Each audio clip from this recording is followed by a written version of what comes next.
What's up, addicts? We're back with another Danmachi video. It's actually been one we've been putting off for a while, and that's the Lyu Side Story, the finale. That's right. I think it's 6. It may be 5. It is 6. Okay, it's 6.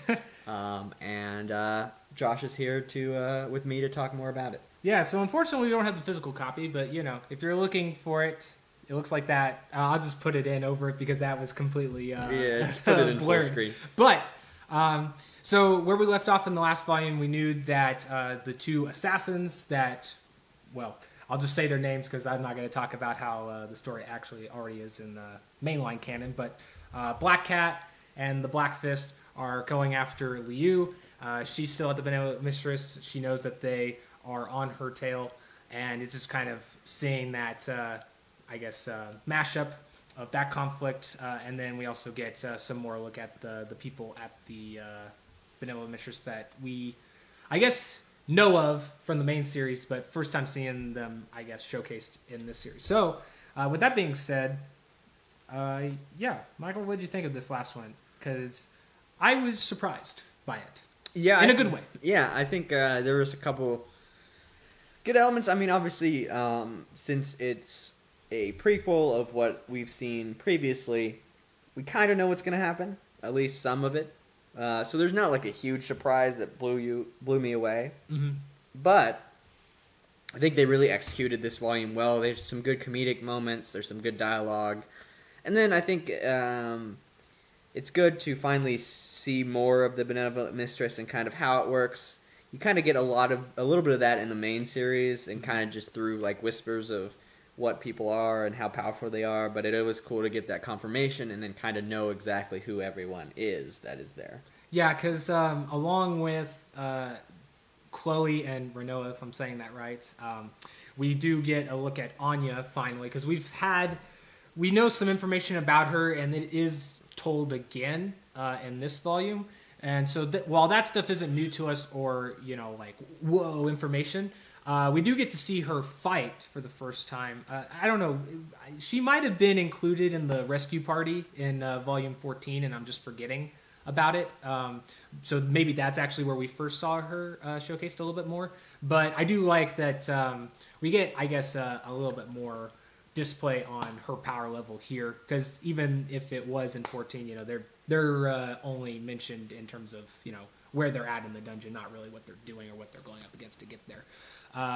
But like Michael said, there is some really good comedic side. I think, especially with the manga format, that is probably some of the stuff I enjoy most. Not to say we don't get it in the main series. I think it's just, you get it maybe, I guess, a better enjoyment, or maybe it is a little bit more easy to enjoy some of those comedic cues because it has, the pictures and stuff like that to go to get that point across. And but the other thing is that, we also get some, I wouldn't say too big of information or teases, but we do get slight teases for maybe things to come in the other side series, which I think is really cool. We might talk about that a little bit later at the end. But overall, like I said, it was a good surprise. I think part of that was because it seems like we got more of a meaningful interaction between the other two characters that they're emphasizing on, that being the assassins,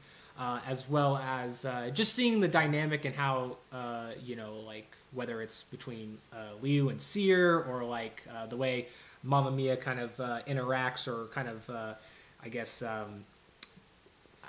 ordains power in her shop.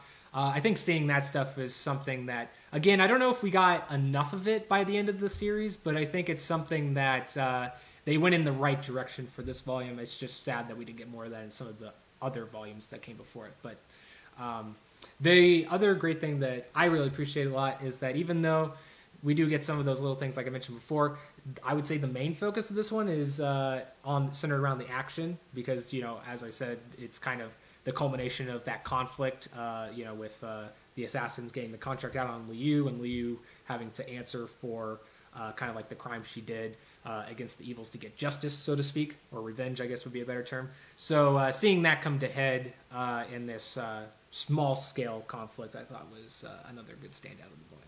Yeah, and I think I don't know. It's hard to really place it, but I think this volume has the um, similar feel to something from a main series. You know, I don't know if it's just how the characters are developed or the dialogue or whatever, but I did feel enjoyment more of reading this one than previous. And like Josh was talking about, the action scenes were pretty great, and I think honestly it was a great way to finish off that side story. And it makes me more excited for the Freya side story, which hopefully we can get our hands on, our little hands on fairly quickly, because I'm excited to see where that goes. And I guess Josh also found out some interesting information about the side stories and the author's role in these as well. Yeah, so I'm not going to pretend I'm the all-knowing, knowledgeable one here, but... especially because it's not made in the U.S. Yeah, so, you know... translation issues. Possibly. But from what it does sound like, it's... Because I was noticing, maybe they were in some of the other volumes too, and I read them and I just forgot about it because it didn't have, you know, that dire of information. But in the back of this, it does have like a thank you to the fans, and it does have like a little note from... the person that did the art for the manga. It has great art, by the way. Yes, amazing art. There's actually one panel of Renoa. She's like punching. She's about to punch Lyu, and I think it's supposed to be "oorah," like just like a dragged out yell. But I totally read that as aura, and if that doesn't give privy to how much of a JoJo fan I am, then that will.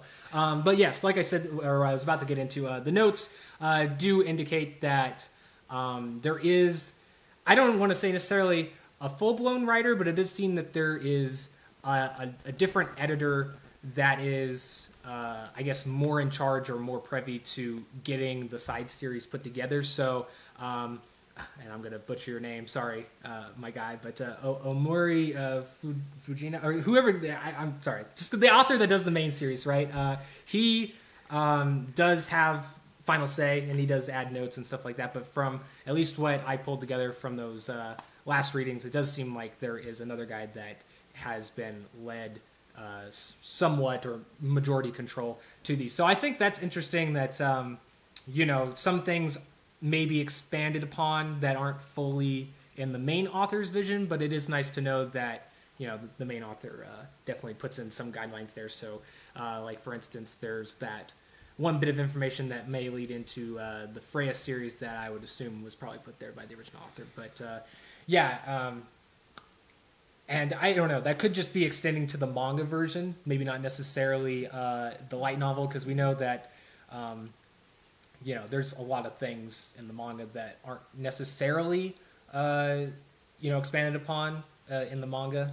And then I think they also make a note that there is some new scenes in the manga that aren't in the light novel. So that I thought that was interesting as well. Like for instance, the very end of this volume, after we get the, I guess, indoctrination or the hiring of the two assassins into the benevolent mistress against their will, they do get visited by the two gods that they have the most connection to.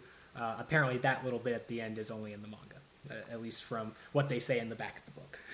So yeah, so I mean, there's some details that we may not have completely right, but needless to say, I think you can tell the author's touch on this last volume, and I don't know, I was impressed with what it was, and I think it was a great way to end the series and transition to the next side story, being Freya's Familia. So I'm excited to see what the author has planned for that series, and honestly, it was a good finale for sure. I'm glad we took the time to read it, even if it's months later. And I'm excited for the future of Danmachi, as most of the people on our channel have similar views on the show. Yeah.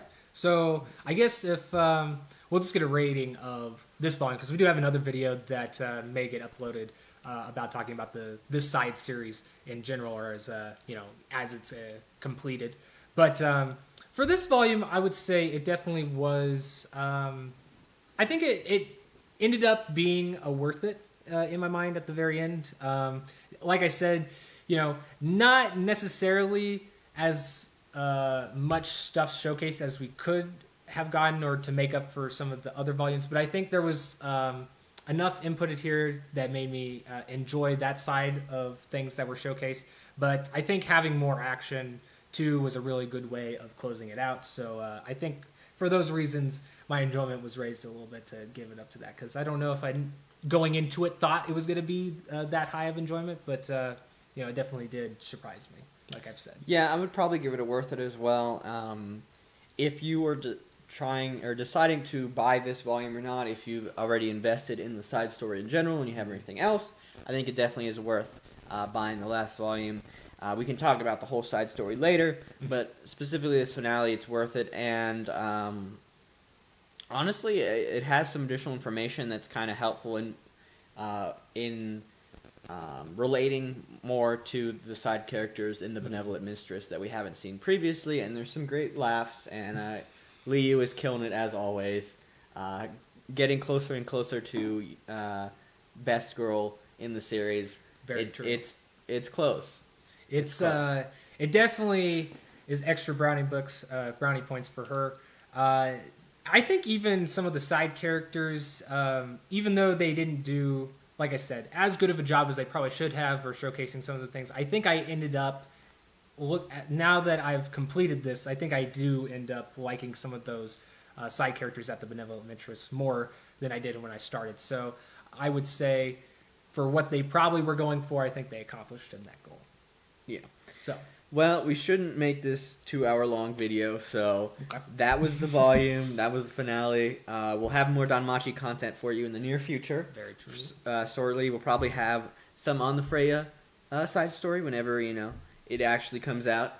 We'll probably have a wrap-up on this series, and then we'll have some speculation and rapid-fire questions coming up shortly, if not already out. And I think due to some of the stuff that was showcased in this series, when we do one final, predictions discussion, if you want to call it that, for Freya, then we'll have probably the most information that we can have without being reading all of the wiki, reading the manuscripts. Yeah. Yes. So the sacred text. Anyway, well, we'll see you later, addicts, for more Danmachi content. We have the gaming channel going strong. We got Ghost of Tsushima. Yeah. Yeah. And also some other gaming related stuff, Monster Train, etc. So keep posted for that, and stay tuned for more anime content. We may get back an episode by episode here shortly, but we'll see where it goes. Along with some more manga reviews coming. There's some series that we've covered before that are got new issues, or I guess volumes coming out. So stay tuned for that, because that's going to be a big thing. All right, well, later, addicts, and we'll see you next time with more content. Peace.